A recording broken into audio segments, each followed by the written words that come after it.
Hello, internet world. I am gonna show you a few different edits of one of my best girlfriends and her fiance. These are the raw images I'm gonna be working with. I'm gonna be doing some twirls as well as some close-up um, portrait style images. And these are probably some of my favorites of her and him. This is my normal way of shooting on my crop frame. ISO is 160. It's with my Sigma Art 50 millimeter. It's at 1/2500th of a second. And I'm not wide open here. I'm at 2.5. I want to say most of her film is about the same. This is 1/2000th of a second. This is when she's staring at me. She's gonna love this video. Anyways, I'm going to show you some new presets that I got. So I wanted to play around with these. These are from the Photo Company or the Tribe Photo. You can find them at, I think, tribephotoco.com. I'll link it below. They're affiliated with the Tribe Archipelago, however you want to say it. As well as you can just kind of Google Tribe presets. Anyways, here is my raw image. I made an adjustment just about, yeah, I won't go half a stop, almost a quarter of a stop in my exposure so you can see before and after. This was a cloudy, super windy day, but that's kind of my preferred. I like a little bit of wind, a little bit of cloud coverage. That's just my preferred shooting method. So I'm actually going to take it up a little bit more after I think I used flint and steel. And this is their newest presets that they were trying to push for Black Friday, and I really like the tones in them. They go really great with my kind of work that I like to do. I'm going to see what a graduated filter looks like on these. And these are from Pretty Presets that I've had forever ago. And that might be too dark. Actually, let me see what blue looks too blue. I'm going to lighten that up just a little bit. And I'm just changing the temperature just a smidge.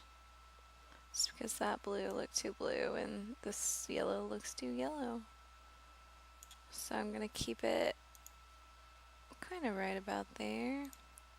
You can kind of see what the before and after so far looks like. I'm going to check my graduated filter and make sure it is not covering all of my client. And then I'm going to fade it out. So I'll leave the mask on for you guys.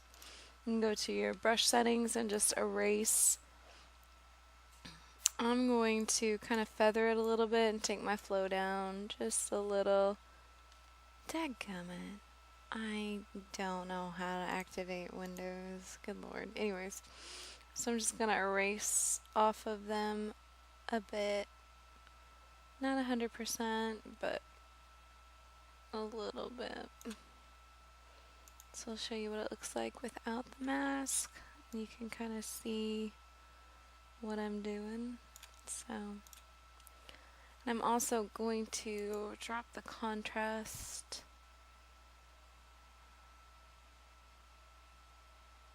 just a little,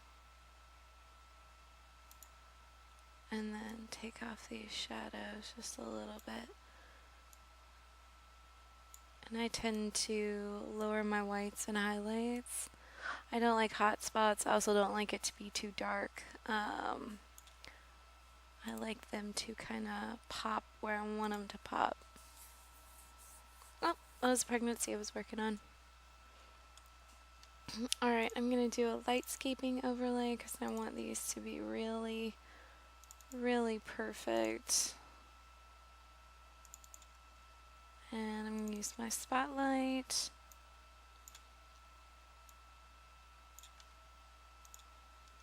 I'm going to create a layer mask right down there, and I'm going to switch normal to overlay. You can see how it kind of jacks up the sky quite a bit. So I'm going to show you how to fix that just by erasing out, not 100%, you're about halfway with your flow and opacity. I always erase off my subject matter quite a bit. And I'm also going to erase off these logs and a little bit of the sky to get rid of that crazy purple tone going on back there.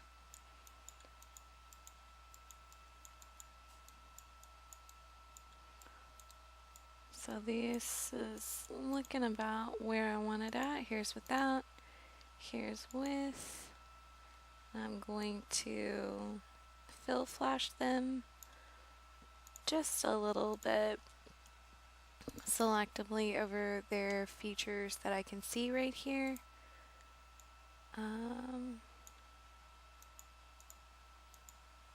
Just a hair, and this is at about 50% opacity as well as 50% in the actual action. It only starts at 50, so it doesn't give you 100% right off the bat. So I'm going to keep it right about here so you can see the difference. I'm actually going to do her tiny little legs too. There you go.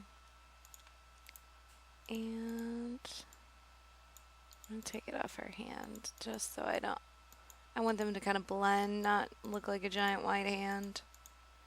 So here's without, here's with. I'm going to see what Storm looks like on top of this, just to give some depth, and it's already a pretty warm picture. With warm actions, depending on what you're using, they can give quite a bit of depth just with the simple feathering. And I like to layer on my layers. One of my majors was painting, oil painting, and I'm very process oriented. I don't like to one two done. I like layers and layers, and the process of creating something is very fulfilling for me. So now you know more about me. Alright, I'm going to soft brown ground it just to see what it looks like.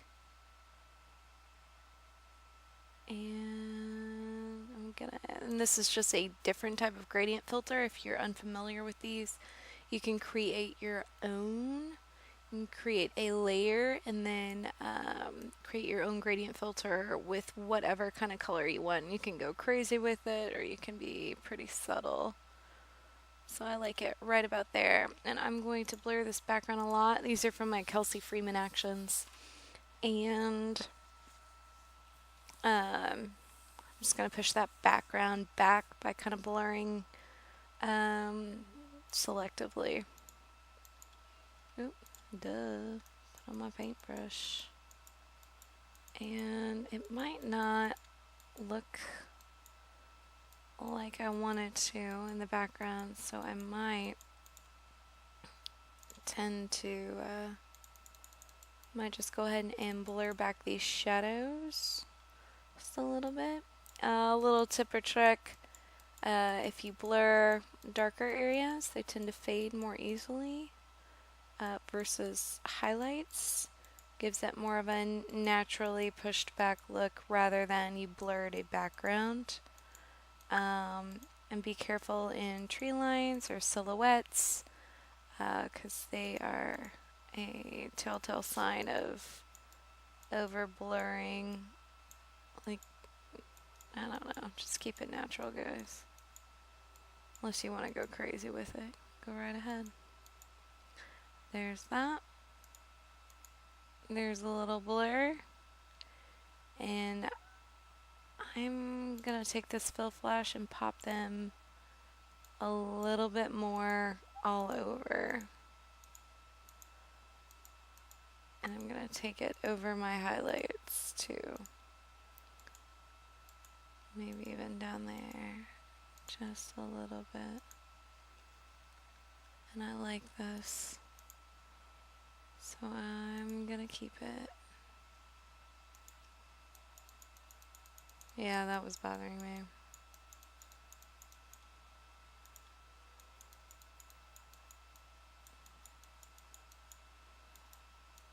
There you go.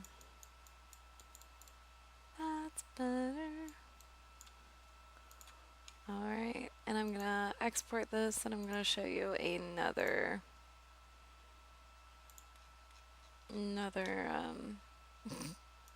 here's my workflow, another edit.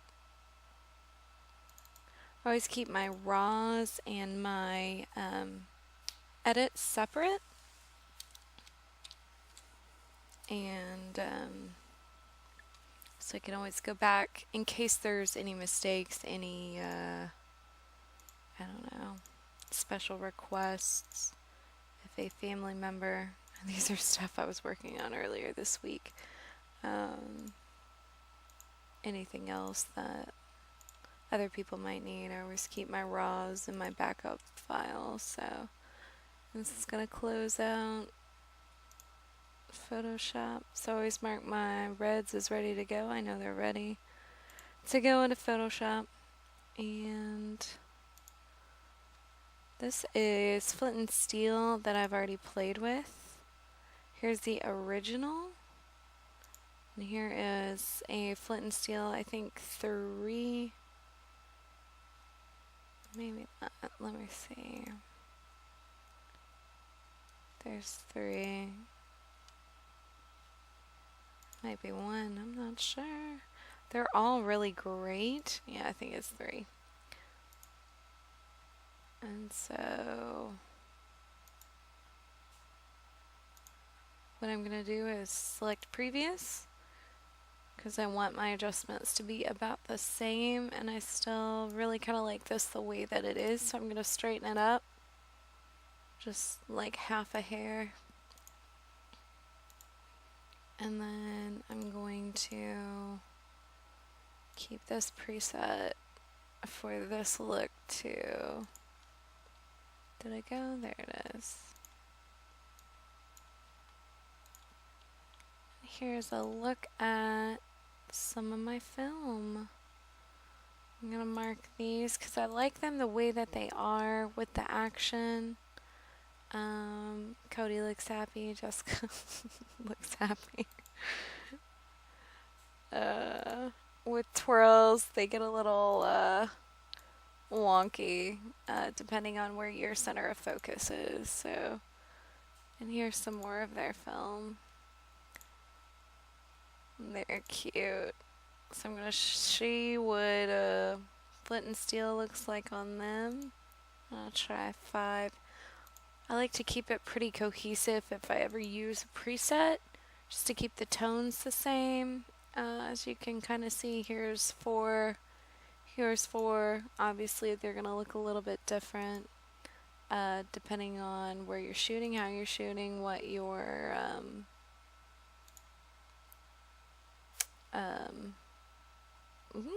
what your camera settings are. And these are pretty dark because I wanted to expose for the background. So I'm going to brighten it up and see if I like their faces. Which I kind of do. Let me brighten them up one more time. I might... No, maybe. This has been Flint and Steel number 11 has been one of my favorite black and white actions to start with. It gives a good soft with a good depth. A lot of black and whites I've come to find out are tonally challenged for my likes, as well as either too overly, it's just very contrasty. And I like a good mix of blacks with a little softness in there. So I'm going to see if I can brighten them up with a radial filter. So I'm going to use a brighten brush and a radial filter all over them. It's okay. I'm not in love with it yet. Let me look around.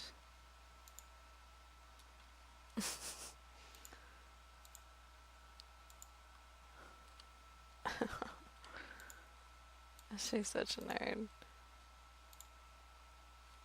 I'm gonna mess with this one. She's out of focus, but he is in focus because she keeps flailing around. So I'm gonna flip through these presets to kind of show you the difference. I really like 8 too. It's a little softer. Ooh, 9 looks good too. See what it looks like in black and white.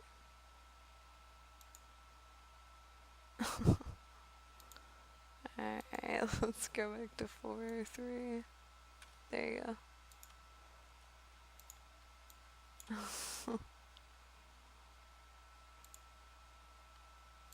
Maybe. Nope. I think I was laughing. That's why my photos are off center. I don't know what she's doing there. Oh, I was going to show you some portraiture too. I went through and I think I picked this one. Here is my original image. And what did I shoot at? Yep, about the same. 1.6, not wide open. But I'm going to brighten these up just a little bit. And this is Flint and Steel 3, the one I've been using for my cohesive looks. And I kind of like it. It's a little too bright for me. That's way too bright for me. I don't know. I could get down with it. Black and white will be cool too, I think, in this one. Yeah. If you guys are wondering about the Tribe Photo collection, they are totally worth it. And they're great. I have quite a few people ask me, are these presets worth it, or these or those? And I've come to understand that the cheaper ones are just, I mean, they're cheap. They'll give you a kind of interesting filter, but it's very non-professional in my opinion. So if you're going to purchase something to try, look for a company that is recognized by other artists. And I'm not just talking one or your neighbor Betsy or whoever, but look at their work, look at the way that other people use them as well. See if they will match up with your workflow. I'm going to brighten his eyes just a little. And I'm going to do the same with hers, just the catch lights. They're already pretty well lit. And I removed the grain from these. Grain, not green, grain. And I kind of like it. I'm going to tweak a little bit in Photoshop, and I will show you how I do her portraiture. Let's see what a lightscaping overlay looks like. These are Jessica Drazen lightscaping overlays.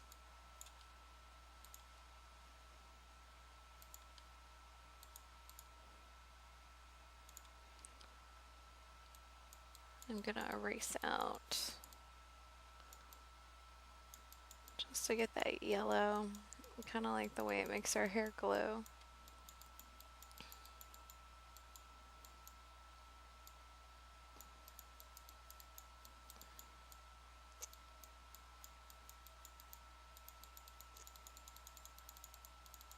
Kind of want to get it off his skin though. Alright, I'm gonna go to my Greater Than Gatsby collection, and in the Innocence retouch I'm gonna do a smoother, no detail. I'm going to just go around the hairline right here just a little bit. And then also right through here. Just a little bit. I'm going to soften her right here. This is like I would do with any other client.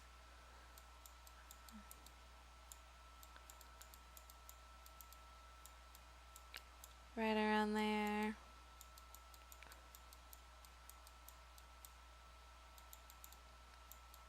And this little thing on her chin. Just a little shadow. And then right there a little bit so you can see without, with. So I'm going to zoom in a little bit and see what I see. I think it looks good.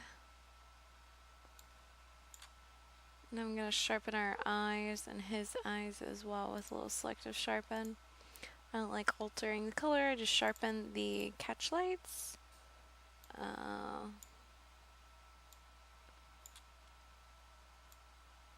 Some people like to enhance the color, and unless I'm looking for a dramatic fairy tale feel, I don't like to change the color of the eyes.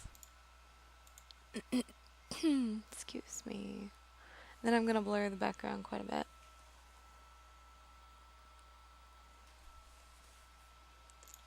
Alright. So I'm going to blur this. Kind of make it fade back so that they are my main focus. Just like that. And then right over here as well. Kind of give it an all over sleek look. And that's about all I would do. So I think they look really great. This is any image I would give to any of my clients, not just one of my best friends. So here's the before Photoshop. Here's after. Not significant amount of changes, but enough to make it kind of perfect. Whoopsie. Awesome. Here's another tip. If you accidentally do that, just go back in your history. Just click off. Okay. Don't stress about it. Just make sure you get everything off that you put on. Okay. Okay, thanks. Bye.